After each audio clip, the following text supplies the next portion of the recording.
তোমার তকদির পরিবর্তন হয়। আরবিতে বলা আছে মান জাদ্দা ওয়াজাদা, মানুষ যেটি চাইবে সেটিই পাইবে। কোরআনে বলছে ওয়াল্লাইসাল ইনসানু ইল্লা মা সা, মানুষ ততটুকুই পাইবে যতটুকু সে চেষ্টা করবে।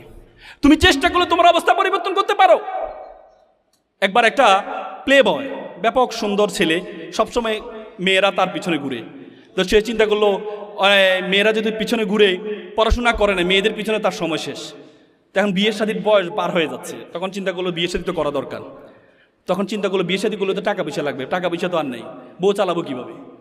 তখন একজনের পরামর্শ দিয়ে তুমি এক কাজ করো, তুমি একটা চাকরিজীবী মেয়ে বিয়ে করো, তাহলে তার টাকা দিয়ে তুমি চলতে পারবা। সে তার ভালো বুদ্ধি। তখন সে তার বন্ধুকে বলে, বন্ধু একটা মেয়ে দেখতে যাবো। বন্ধুরা তো ভাবছে সবসময় তার পিছনে সুন্দরী মেয়ে ঘুরে, বিয়ে করার সময় মনে হয় কোন বিশ্ব সুন্দরীকে সে বিয়ে করবে। গিয়ে দেখে যে মেয়েটা কালো। বন্ধু মেয়ে তো কালো।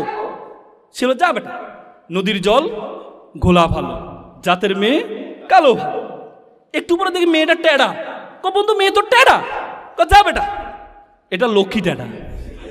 মানে তার যতগুলো উইকনেস আছে, তার প্রত্যেকটা উইকনেস ইউনিকনেসে পরিণত হয়েছে শুধুমাত্র তার যোগ্যতার কারণে, শুধুমাত্র তার যোগ্যতার কারণে। এজন্য আপনি আপনার যোগ্যতাটা অর্জন করুন। আপনি